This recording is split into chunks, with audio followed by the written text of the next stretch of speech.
Good afternoon, and welcome back to the NACA Fall 2020 virtual programming and the Indigenous cooking class. My name is Mayahuel Catering, and I am the owner of Mayahuel Catering, which is an Indigenous foods catering business.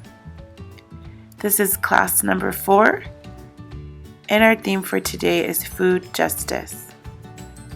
Today we'll be making maple roasted acorn squash with pecans, as well as roasted acorn squash seeds and Pinon butter. We'll be starting today with our maple roasted acorn squash.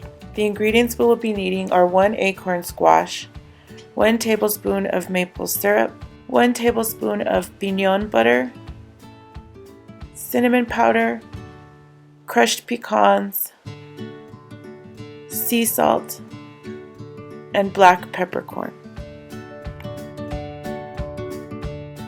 Preheat your oven to 425 degrees. Clean and dry your squash, cut off the stem and cut your squash in half. Scoop out the seeds and the insides with a spoon.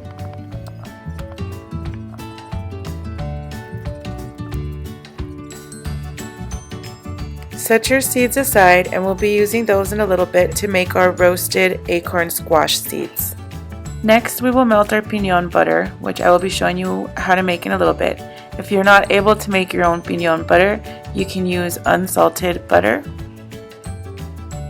And we're just going to melt our butter over low heat, and we're going to mix in our maple syrup and our sea salt. Brush the cut sides of the squash with the mixture, allowing it to puddle in the center of each half. Save half of your mixture and stir the pecans into the remaining butter syrup mixture and set aside.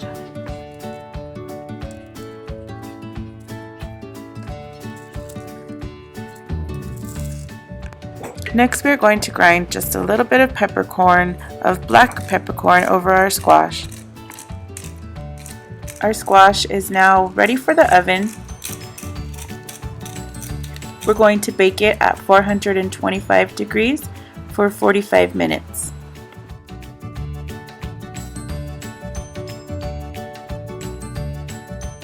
We'll be moving on to preparing our pecans, and right here I have a little bit of fresh crushed cinnamon that I just took half a cinnamon stick and crushed it into powder. Now I'm adding my pecan halves, and I'm taking the thinner, skinnier end of my pestle here to crush my pecans.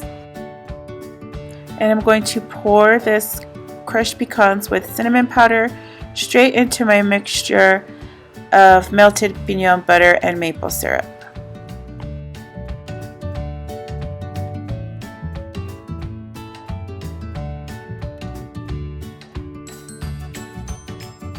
Here's a look at my squash as I just pulled them out of the oven.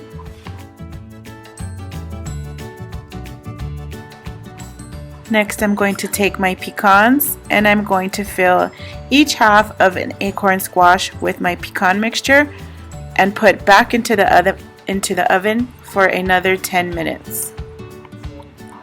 Here's a look at my squash now that I've pulled it out of the oven, and it is finally ready to serve.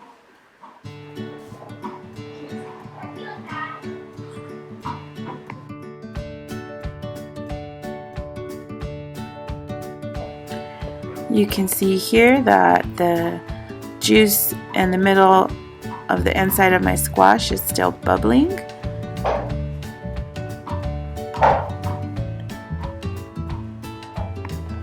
So you need to allow them to cool for about 10 to 15 minutes.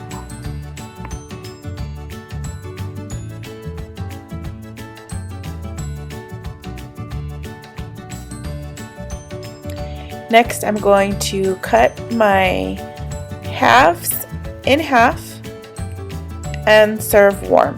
It smells like pumpkin pie and it tastes like pecan pie.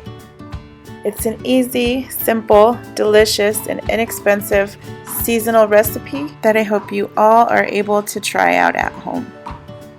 Next, we're going to move on to our next recipe, where I'm going to show you guys really quickly how to make pinon butter.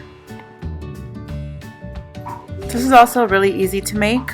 All you need is your shelled pinon and a dash of sea salt. All you have to do is crush your pinon until it becomes creamy and add salt to taste.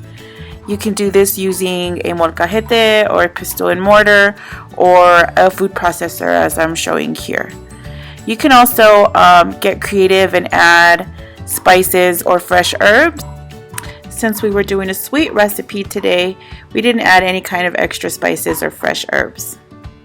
For our final recipe of the day, we're going to roast the seeds from our acorn squash. As Indigenous people, we know the importance of using everything and not letting anything go to waste. All you need are your squash seeds, 1/4 teaspoon of olive oil, and 1/4 teaspoon of garlic powder. Start by rinsing your seeds really well and spread them onto a flat surface to dry.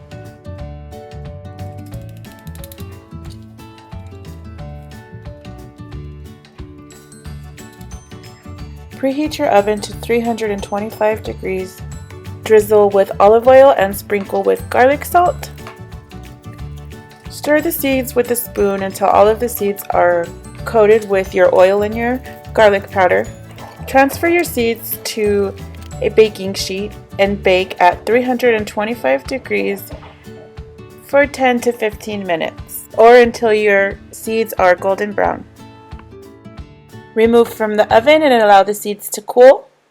You can then transfer them to an airtight container, or you can eat them all immediately because they are so delicious. You can also try this recipe using any other kind of winter squash. We're going to end today by talking about food justice. Food justice is the right to grow, sell, and eat healthy food. Healthy food is fresh, affordable, nutritious, culturally appropriate, and grown locally with the care for the well-being of the land, workers, and animals. Next time you take a bite of food, please stop and think, where did this food come from? How far did it travel to get to my table? What food systems took place? Your homework for this week is to talk about food justice with your family. What can you do to support food justice in your community? Let us know in the comments what are your thoughts about food justice, and let us know how you like these recipes. You can still check out the recipes from our previous classes and let us know if you have a recipe to request for the future. Have a great weekend, and don't forget to check back next week for our next cooking video. Kualitonali, tlasokamati.